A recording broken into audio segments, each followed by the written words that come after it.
मेरे साथ बोलें, भारत माता की, भारत माता की, भारत माता की।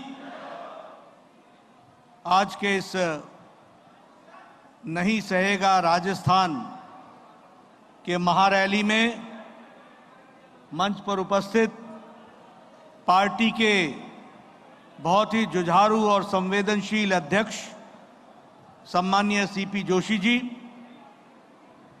हमारी राष्ट्रीय उपाध्यक्षा और पूर्व में मुख्यमंत्री रही सम्माननीय बहन वसुंधरा राजे जी, हमारे नेता प्रतिपक्ष श्री राजेंद्र राठौर जी, हमारे प्रभारी अरुण सिंह जी, हमारे चुनाव के सह प्रभारी नितिन पटेल जी, बहन विजया राहटकर जी, हमारे वरिष्ठ साथी और पूर्व में अध्यक्ष श्री सतीश पुनिया जी, भारत सरकार में मंत्री अर्जुन राम मेघवाल जी, हमारे यहाँ के सांसद रामचंद्र बोहरा जी, राजवर्धन सिंह राठौर जी, घनश्याम तिवारी जी, राघव शर्मा जी, रामानंद शर्मा जी, जितेंद्र शर्मा जी, हमारे किरोड़ीलाल मीना जी, हमारे सभी वरिष्ठ साथीगण और यहाँ इस महारैली में जिसका नाम आपने दिया है नहीं सहेगा राजस्थान, यहाँ उपस्थित देवी और सज्जनों, मेरे सभी कार्यकर्ता बंधु और मीडिया के मेरे साथी, प्रिंट मीडिया और इलेक्ट्रॉनिक मीडिया के मेरे साथी, मैं जब जयपुर में आया हूं तो सबसे पहले तो मोती डुंगरी गणेश मंदिर हमारे गोविंद देव जी को नमस्कार करके मैं अपनी बात को प्रारंभ करता हूं। गलता माता जी मंदिर को भी मैं नमन करता हूं और इसके साथ साथ हमारे वीरों की भूमि, शौर्य की भूमि, तपस्वियों की भूमि, सामाजिक चेतना लाने वाली भूमि, स्वाधीनता की लड़ाई लड़ने वाली ऐसी वीर भूमि को भी मैं नमन करता हूं और आशीर्वाद लेकर के अपनी बात को प्रारंभ करता हूं। मित्रों, मेरे से पूर्व वक्ताओं ने आपके सामने बहुत सी बातें रखी हैं। आखिर ये क्या कारण हुआ कि भारतीय जनता पार्टी को यह तय करना पड़ा कि हम नहीं सहेगा राजस्थान, इस बात को लेकर महारैली भी करेंगे और कैंपेन को आगे बढ़ाएंगे भी। इसका कारण है कि यह गहलोत की सरकार नहीं है, ये घर को लूटने वाली सरकार है जो आज राजस्थान में विद्यमान है। दिल्ली को पैसा भेजना, गरीबों के पॉकेट का हिस्सा मारना, सरेआम भ्रष्टाचार को प्रोत्साहित करना, भ्रष्टाचार के नए रिकॉर्ड बनाना, यह गहलोत सरकार का काम करने का चाल चरित्र है। इसको हमको समझना चाहिए। यह सरकार लूट लेने वाली सरकार है, यह सरकार अत्याचार करने वाली सरकार है, यह सरकार कुशासन लाने वाली सरकार है और ऐसी सरकार को बिल्कुल भी एक मिनट भी रहने का अधिकार नहीं है और आने वाले नवंबर में आप इसको बाहर का रास्ता दिखाएंगे, इस बात का मुझे पूरा विश्वास है। मित्रों, अभी अभी हमने एक फेल कार्ड का रिपोर्ट कार्ड आपके सामने रखा। राजस्थान का 5 साल के अंदर रिकॉर्ड क्या है, कौन से आयाम, कौन से काम गहलोत सरकार ने किए हैं। उल्टे गहलोत सरकार ने कुशासन के झंडे झुलाने का काम किया है तो गहलोत सरकार ने किया है। अगर भ्रष्टाचार में किसी ने रिकॉर्ड बनाया तो गहलोत सरकार ने बनाया। और उसी को बात को अगर हम आगे बढ़ाएं तो ध्यान में आता है कि चाहे दलितों पर अत्याचार हो, महिलाओं पर अत्याचार हो, आदिवासियों पर अत्याचार हो, बच्चों पर अत्याचार हो, सभी में राजस्थान ने सारे रिकॉर्ड तोड़ने का काम किया है तो गहलोत सरकार ने किया है। और इसीलिए हमने तय किया है कि नहीं सहेगा राजस्थान के नाम पर कैंपेन को चलाकर 2 करोड़ लोगों तक पहुंचने का हम काम करेंगे। हर पंचायत में जाएंगे, हर ढाणी में जाएंगे, जनता को पार्टी का संदेश पहुंचाएंगे और भ्रष्टाचार मुक्त और विकास युक्त सरकार लाएंगे, राजस्थान की सरकार बनाएंगे। इसको हमको आगे बढ़ाना है और इसी बात को लेकर के हम आगे चले। मित्रों, ये यूपीए की सरकार, ये यूपीए क्या है? ये यूपीए है, यू स्टैंड्स फॉर उत्पीड़न। उत्पीड़न करने वाली सरकार है तो वो यूपीए की यू है। और अगर हम पी की बात करें तो पक्षपात करने वाली सरकार है तो वह भी यही यूपीए सरकार है। और ए है तो वह अत्याचार करने वाली सरकार भी यही सरकार है। यह हमको समझना चाहिए। इसलिए उत्पीड़न, पक्षपात और अत्याचार करने वाली यह यूपीए की सरकार, उसके बारे में हमको जरूर ध्यान में रखना चाहिए। जब हम महिला उत्पीड़न की बात करते हैं तो आपके सामने थाना गाजी का गैंगरेप आपके ध्यान में होगा। यह थाना गाजी का गैंगरेप परिवार के सामने, पति के सामने गैंगरेप हुआ और कोई सुध लेने वाला नहीं। प्रशासन में एफआईआर करने में भी कोताही करने का काम करती है तो ये यहां की सरकार करती है। अगर मैं बात करूं आलापुरा के और अलवर की घटना के, जहां एक मजहबी सिख की बच्ची को उसका गैंगरेप हुआ, उसके साथ गलत बर्ताव हुआ और बाद में उसका मर्डर हुआ, यह भी हम सबके सामने है। अगर मैं बात करूं खाजूवाला में दलित युवती के साथ गैंगरेप, जहां पुलिस वाले ही यानी रक्षक ही भक्षक बन गए और उन्होंने इस काम को अंजाम दिया, बाद में एफआईआर करने में भी गुरेजी की गई। यह है गहलोत की सरकार। और आपको ध्यान में होगा ना कि एक कांग्रेस का नेता, शायद मंत्री थे, जो विधानसभा में मंत्री थे, मंत्री हैं, वो विधानसभा में कहते हैं कि ऐसी घटनाओं में मुझे उनके वाक्य बोलने में भी शर्म आती है। इस तरीके का वाक्यों का प्रयोग करने का काम वो करते हैं।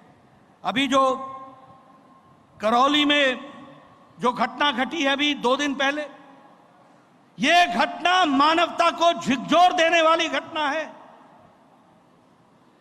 पहले अपहरण होता है और उसके बाद रेप होता है, फिर गोली से मार दिया जाता है, फिर एसिड से जलाया जाता है और फिर कुएं में डाल दिया जाता है और उसको हर तरीके से केस को दबाने का काम करती है तो गहलोत सरकार करती है। यह यहां का कुशासन है, यह यहां का कुशासन है। दौसा में अपहरण हुआ, अपहरण करने के बीच में जब माता पिता पड़े उसको रोकने के लिए, तो पिता को कुचल डाला और माता को अटैक करके घायल कर दिया। यह स्थिति की गई और अपहरण करके ले गए। यह भी हम सबके सामने है। बताइए ये उत्पीड़न है कि नहीं है? बताइए ये उत्पीड़न है कि नहीं है? इसके खिलाफ आवाज उठानी है कि नहीं है? और जो लोग ऐसे लोगों को संरक्षण देते हैं, इनको जेल के पीछे डालना है कि नहीं डालना है? इनको सजा दिलानी है कि नहीं दिलानी है? और नवंबर में इनको घर बैठाना है कि नहीं बैठाना है? ये उत्पीड़न करने वाली सरकार को हमको जवाब देना पड़ेगा। मित्रों, अगर मैं बात करूं, आज लगभग प्रतिदिन 18-19 रेप केसेस हो रहे हैं। प्रतिदिन 5 से 7 मर्डर हो रहे हैं। 24,000 से ज्यादा महिलाओं का दुष्कर्म हुआ है, ऐसा रिकॉर्ड हुआ है। और जयपुर में 2-3 किलोमीटर के अंदर ही महिला के आत्मदाह का भी केस हम लोगों के सामने आया है। ये कैसा राजस्थान जो संस्कृति के लिए जाना गया, जो राजस्थान शांति के लिए जाना गया, जो राजस्थान भाईचारे के लिए जाना गया, जो राजस्थान विकास के लिए जाना गया, आज वहां महिला उत्पीड़न चरम शिखर पर है, चरम सीमाएं, सारी सीमाएं पार कर रही है, सीमाएं लांघ रही है। ऐसे को मुंह तोड़ जवाब देना राजस्थान की जनता की जिम्मेवारी है। इसलिए अब राजस्थान की जनता नहीं सहने वाली है इस गहलोत सरकार को। यह भी हमको स्पष्ट संदेश देना चाहिए।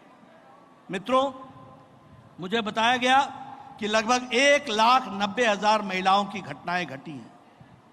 अगर मैं पक्षपात की बात करूं तो न्याय और तुष्टीकरण वह भी हम सबके ध्यान में है। यहीं जयपुर में जयपुर बम ब्लास्ट का केस हुआ था। वसुंधरा राजे जी मुख्यमंत्री थी। केस को फास्ट ट्रैक में डाला गया। समय रहने के अंदर लोअर कोर्ट में जयपुर बम ब्लास्ट के कातिलों को, टेररिस्टों को फांसी की सजा सुनाई गई। फांसी की सजा सुनाई गई जब वसुंधरा जी मुख्यमंत्री थी। लेकिन उसके बाद जब कांग्रेस पार्टी की सरकार आई तो लंबे समय तक सुनवाई टलती रही। हमारा एडवोकेट जनरल नहीं गया और नहीं जाने के कारण केस ढीला पड़ गया, तुष्टीकरण हुआ और वोट बैंक के खातिर गहलोत सरकार पर और गहलोत पर मैं आरोप लगाता हूं कि उन्होंने तुष्टीकरण किया और जयपुर बम ब्लास्ट केस के कातिलों को छोड़ने में मदद दी गई और फांसी की सजा उनकी समाप्त हो गई। यह स्थिति ला करके खड़ी की। बताइए, ऐसे पक्षपातपूर्ण रहने वाले राजा को रखना है क्या? ऐसे मुख्यमंत्री को रहने देना है क्या? आज राजस्थान में दंगों की संख्या 1,200-1,200 से ज्यादा दंगों की संख्या हो गई है और उसी तरीके से बड़ी संख्या में ये जो दंगई हैं इनको भी छोड़ने का काम अगर किसी ने किया है तो वह गहलोत सरकार ने किया है। अभी अभी मुझे पता लगा कि एक पूर्व में राज्य मंत्री का दर्जा लेने वाला व्यक्ति 18 लाख रुपए के रिश्वत के साथ पकड़ा गया है। 18 लाख के रिश्वत के साथ, और उसके केस को भी दबाने का काम गहलोत सरकार कर रही है। यह भी हमको ध्यान में रखना चाहिए। अगर मैं अत्याचार की बात करूं तो 19,500 किसानों की भूमि कुर्क की गई है कि नहीं की गई है? की गई है कि नहीं की गई है? ये जो राहुल गांधी आके बोलते थे 1, 2, 3, 4 और किसानों का कर्जा माफ, आज 19,500 किसानों के जमीनें कुर्क करने का काम किया है तो वो गहलोत सरकार ने किया है। ये अत्याचारी सरकार को 1 मिनट भी रहने का अधिकार नहीं है। आप देखिए, दलितों पर 8,000 से ज्यादा मुकदमे 2022 में दर्ज हुए हैं। 8,000 से ज्यादा सिर्फ दलितों पर 2022 में। यह कैसा प्रदेश बन गया है? उसी तरीके से पाकिस्तान से आए हुए शरणार्थियों के घरों को बुलडोजर से उड़ाने का काम, पक्षपातपूर्ण तरीके से चलने का काम, वोट बैंक की राजनीति को आगे बढ़ाने का काम और वहीं रोहिंग्यों को बसाने का काम यह गहलोत सरकार कर रही है। ऐसे अत्याचारी सरकार को रहने का कोई अधिकार नहीं है। इसको हमको समझना चाहिए। मैं आरोप लगाना चाहता हूं, पाकिस्तान से आए हुए शरणार्थी भाई जो हिंदू भाई हैं, उनके ऊपर तो बुलडोजर चलाते हो और रोहिंग्यों को बसाने का काम करते हो, आधार कार्ड दिलाते हो, उनको वोटर आईडी लिस्ट में जुड़वाते हो। आप बताइए, ऐसी अत्याचारी सरकार रहनी चाहिए क्या? ऐसी सरकार जो वोट के लालच में वोट बैंक खड़ा करने का काम करे और देशद्रोहियों को समर्थन करे, ऐसे लोगों को रहने देना है क्या? अगर नहीं देना है तो गांव-गांव जाकर के ये संदेश दे दो कि अब राजस्थान सहने वाला नहीं है और इनको उठाड़ करके फेंक देने वाला है। इसको हमको पूरा करना पड़ेगा। मित्रों, मैं ये सारी बातें आपके सामने इसलिए कह रहा हूं कि उत्पीड़न में नंबर 1, पक्षपात में नंबर 1, अत्याचार में नंबर 1 यह है यूपीए की सरकार। और दूसरी ओर एक हमारी सरकार है जो केंद्र में मोदी जी के नेतृत्व में चल रही है, जो बिना भेदभाव के राजस्थान को भी आगे बढ़ने में मोदी जी कोई कसर नहीं छोड़ रहे हैं और विकास के लिए नए आयाम दे रहे हैं। मैं आज इसी मंच से आदरणीय प्रधानमंत्री जी को बधाई भी देना चाहता हूं। वो कल रात फ्रांस से लौटे हैं, यूएई से लौटे हैं और उनको फ्रांस में वहां के राष्ट्रीय अध्यक्ष ने, मैक्रोन ने, फ्रांस का सबसे बड़ा सम्मान the grand cross of the legion of the year of honour, ये इससे सम्मान किया गया है। और सबसे बड़ी बात है कि आजाद भारत में मोदी जी पहले प्रधानमंत्री हैं जिसको यह सर्वोच्च पद मिला है। और प्रधानमंत्री मोदी जी पहले प्रधानमंत्री हैं जिनको सबसे ज्यादा देशों से भारत के प्रधानमंत्रियों में सर्वोच्च सम्मान से सम्मानित किया गया है।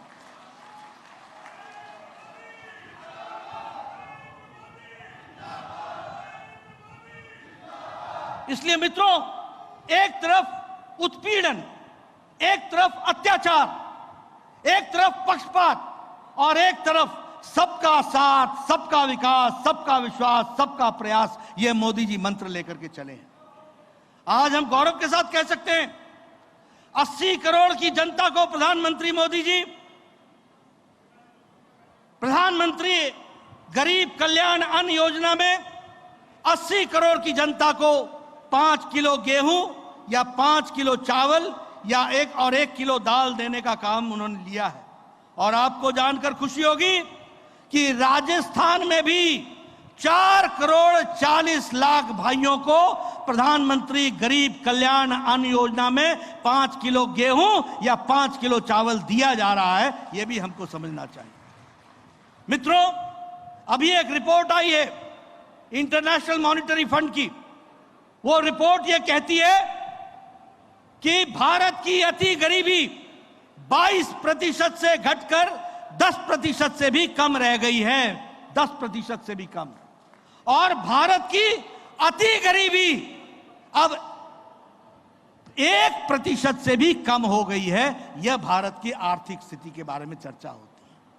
मित्रों, उज्ज्वला योजना, उजाला योजना, हमारा प्रधानमंत्री आवास योजना, जल जीवन मिशन, अब जल जीवन मिशन की बात कीजिए, 9 करोड़ 50 लाख घरों को पानी से जोड़ा गया है। और राजस्थान में 31 लाख घरों में नल का पानी पहुंचा दिया गया है। इस काम को किया गया है, यह भी हमको ध्यान में रखना चाहिए। राजस्थान जो हमेशा पानी के लिए तड़पता रहा, आज हमारा संकल्प है कि हम हर घर को पक्के पाइप और उसको पानी पहुंचाने का काम, नल से जल देने का काम, इसको हम करने वाले हैं।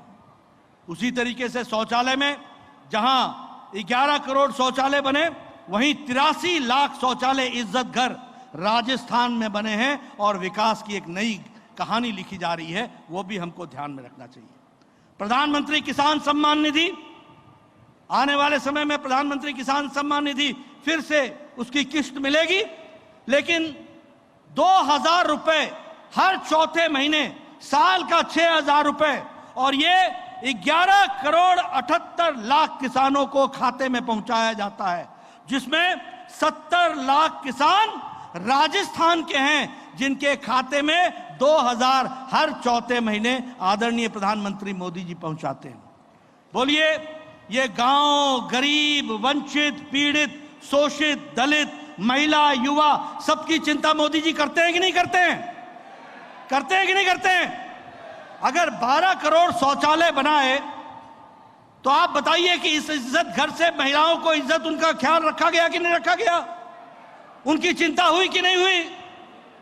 प्रधानमंत्री आवास योजना में अगर 4 करोड़ घर बनते हैं और 30 लाख से ज्यादा घर अगर राजस्थान में बनते हैं तो बोलिए गरीब लोगों की चिंता हुई है कि नहीं हुई है?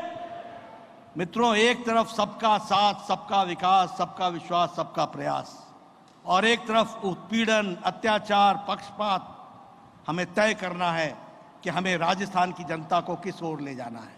निश्चित रूप से हमको विकास की ओर ले जाना है। मैं यहां यह भी कहना चाहता हूं मित्रों, आपको जानकर खुशी होगी, पिछले 5 साल में कोरोना आया। कोरोना शताब्दी का सबसे बड़ा पेंडेमिक था, सबसे बड़ी महामारी थी, सबसे बड़ी त्रासदी थी। देश के सभी के आर्थिक जगत सब हिल गया। यूक्रेन की लड़ाई हुई, सप्लाई चेन का विषय आया, आर्थिक मंदी आई दुनिया में, बड़ी अर्थव्यवस्थाएं डोल गई, बड़ी अर्थव्यवस्थाएं। लेकिन आपको जानकर खुशी होगी कि हम गौरव के साथ कह सकते हैं कि पिछले 9 सालों में और विशेष करके पिछले 5 साल में कोरोना के बावजूद भी भारत की अर्थव्यवस्था 11वें नंबर से छलांग लगाकर ब्रिटेन को पिछाड़कर 5वें नंबर की अर्थव्यवस्था बन गई है। 5वें नंबर की अर्थव्यवस्था। और मित्रों, मॉर्गन स्टैनली की रिपोर्ट कहती है कि सबसे स्थिर और सबसे स्टेबल अगर किसी की इकोनॉमी है, अर्थ जगत है, तो वो भारत की अर्थ जगत है। ये मॉर्गन स्टैनली की रिपोर्ट कहती है। इंटरनेशनल मॉनेटरी फंड कहता है कि भारत इन्फ्लेशन में सबसे कम है और जीडीपी में सबसे ज्यादा है। आपको जानकर खुशी होगी कि हमारे खाद्य सामग्री की इन्फ्लेशन 2.9% है, जहां अमेरिका की इन्फ्लेशन 8% है, जहां ब्रिटेन का इन्फ्लेशन 11% है, जहां मेरे पड़ोस का पाकिस्तान 48% महंगाई है, वहां भारत की महंगाई 2.7% है। यह हमको समझना चाहिए। आपको जानकर खुशी होगी कि ब्रिटेन जैसे देशों का उनकी ग्रोथ रेट 3%, 4%, 5%, यूरोप की 5% और भारत की ग्रोथ रेट 8.7% पर खड़ी है। इसलिए यह सबसे स्ट्रॉन्ग इकोनॉमी, और इसीलिए कहा जाता है कि आशा की किरण अगर कहीं साउथ एशिया में दिखता है तो वो आशा की किरण भारत दिखता है। यह बात कही जाती है। मित्रों, आपको इस बात की भी खुशी होगी कि आज हमारे इलेक्ट्रॉनिक गुड्स का 500% ग्रोथ हुआ है, 500% का ग्रोथ हुआ है। यह मोबाइल जो आपके हाथ में है, 9 साल पहले 92% मोबाइल विदेश से आता था। हम इंपोर्ट करते थे 92%, जिसमें सबसे बड़ा हिस्सा चाइना का होता था। आज आपको जान करके खुशी होगी कि भारत 97% मोबाइल अब भारत में मैन्युफैक्चर हो रहा है और एप्पल भी अब भारत में बन रहा है। यह परिस्थिति आकर के खड़ी है। मित्रों, ऑटोमोबाइल मार्केट में भारत जापान को पछाड़कर 3रे नंबर का मार्केट बन गई है। स्टील में हम 4थे नंबर से मैन्युफैक्चर में 2रे नंबर पर आकर के खड़े हो गए। डिजिटल ट्रांजैक्शन में हम आगे खड़े हैं। दुनिया का 40% से ज्यादा भी डिजिटल ट्रांजैक्शन भारत में हो रहा है। जहां कांग्रेसी कहते थे कि गांव में डिजिटल ट्रांजैक्शन कैसे होगा, क्यों होगा। अभी तो मोदी जी फ्रांस में गए तो फ्रांस में उन्होंने निमंत्रण दे दिया कि भारत में आना और कोई पैसा कैश लेके मत आना, सिर्फ अपना मोबाइल लेकर के आना और भारत में तुमको डिजिटल ट्रांजैक्शन से तुम्हारा सारी यात्रा पूरी हो जाएगी। ये बात हमको ध्यान में लेनी चाहिए। इसलिए मित्रों, किस तरीके से आगे बढ़ा है देश, वो भी हमको समझना चाहिए। संस्कृति की बात करें तो चाहे राम मंदिर बनाने का विषय हो, बताइए अगले साल भव्य राम मंदिर बन जाएगा कि नहीं बन जाएगा? हमारा सपना था कि नहीं?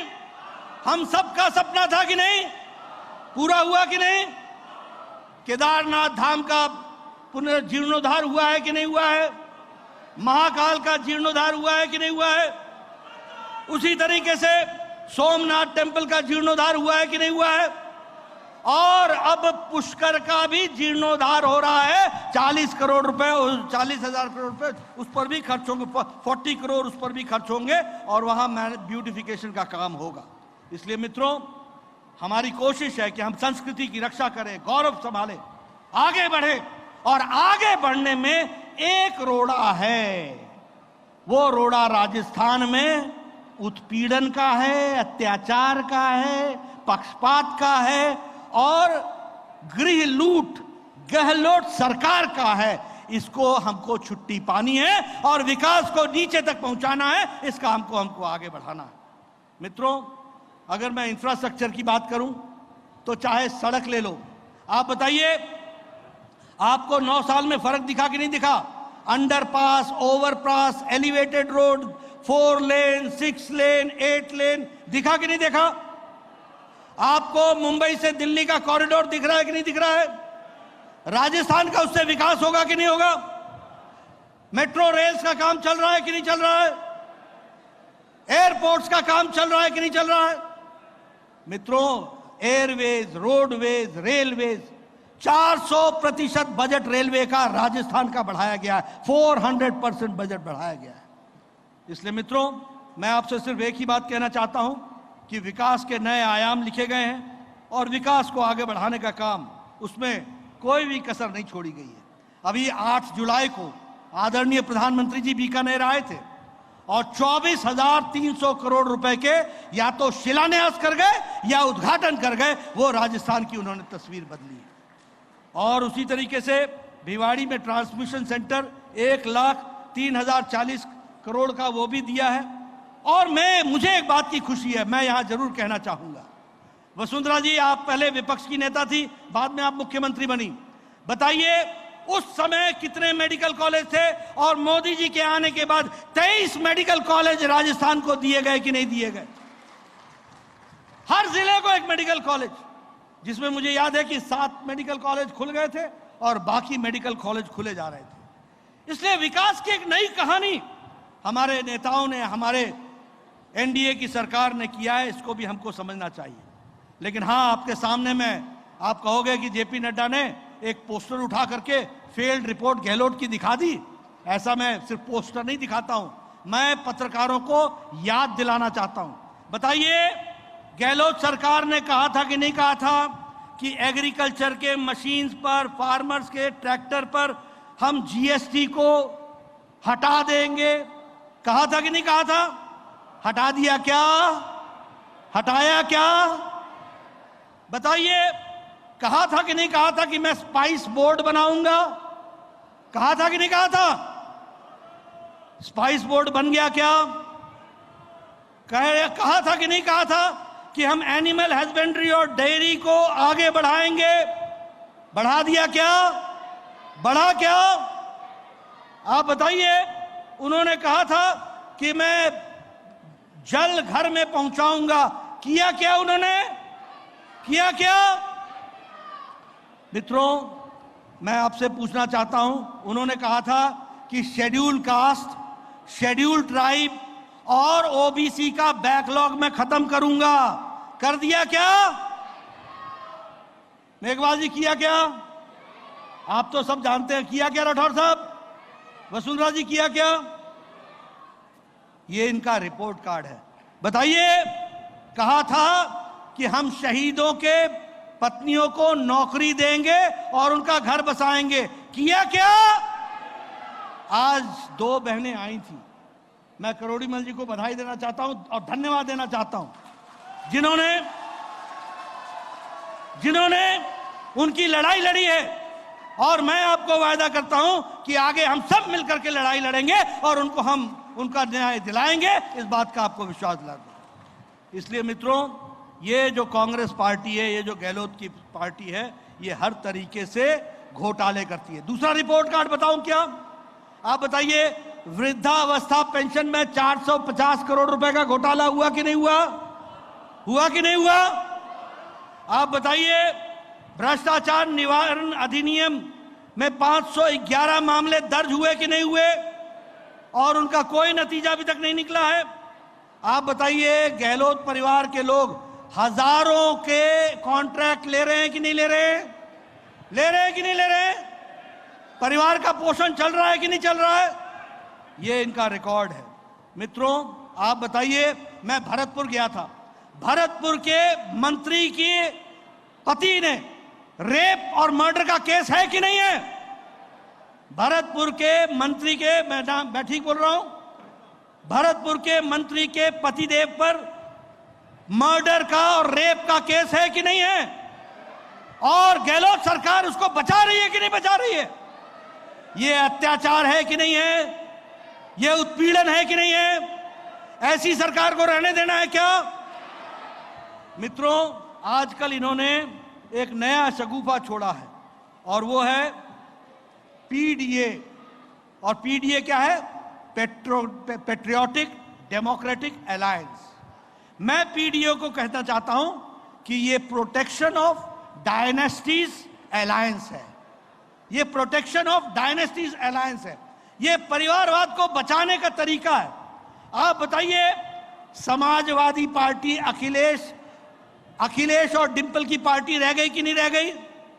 बोलिए ना, अखिलेश और डिंपल की पार्टी है कि नहीं है? ये आरजेडी, लालू, अपने उसकी पत्नी राबड़ी देवी, तेजस्वी, तेज प्रताप, मीसा, इस परिवार की पार्टी है कि नहीं है? इसी को बचाने के लिए अलायंस हो रहा है कि नहीं हो रहा है? आप बताइए, टीएमसी ममता और उसका भतीजा अभिषेक की पार्टी है कि नहीं है? आप बताइए, चंद्रशेखर राव की भारतीय राष्ट्रीय समिति बीआरएस, ये बताइए, केटीआर के बाद कविता, ये परिवार की पार्टी है कि नहीं है?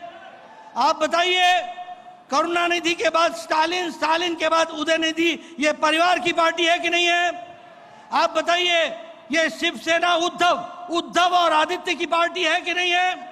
आप बताइए, हमारे पवार साहब, हमारे दो पवार और सुप्रिया सोले की पार्टी परिवार की पार्टी बनी कि नहीं बनी? मित्रों, ये पीडीए, ये प्रोग्रेसिव डेमोक्रेटिक अलायंस नहीं है, यह प्रोटेक्शन ऑफ डायनेस्टीज अलायंस है।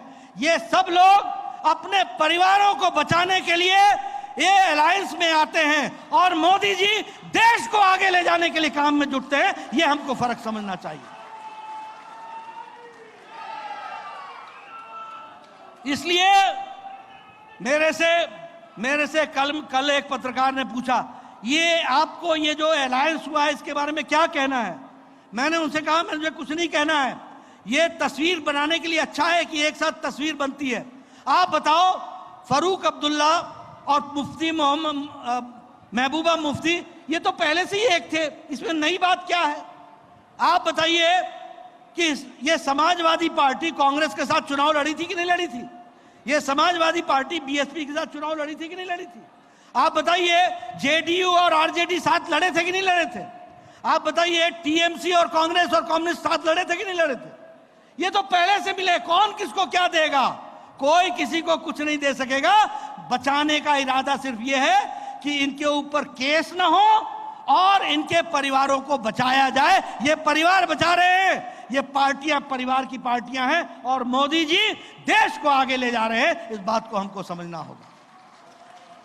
इसलिए मित्रों, ये अच्छा, आप देखिए कांग्रेस पार्टी, अब ये भी बताइए, मां बेटा बेटी की पार्टी है कि नहीं है? बाकी सब कॉन्ट्रैक्ट पर हैं, बाकी सब कॉन्ट्रैक्ट पर। गहलोत भी कॉन्ट्रैक्ट पर है और सचिन तो सब कॉन्ट्रैक्ट पर है। ये सबलेटिंग है काम। बाकी सब परिवार की पार्टियां हैं, ये परिवार लोग चलाते हैं। इसलिए मित्रों, देश को अगर आगे बढ़ाना है तो भारतीय जनता पार्टी को मजबूती देनी है। और राजस्थान पर लगा हुआ ये दाग भ्रष्टाचार का, ये दाग अनाचार का, ये दाग अत्याचार का, ये दाग उत्पीड़न का, इसको मिटाना है। गहलोत को घर बैठाना है।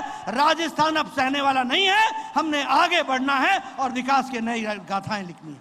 आपने मेरी बात सुनी, आपका बहुत बहुत धन्यवाद। जय भारत, जय राजस्थान।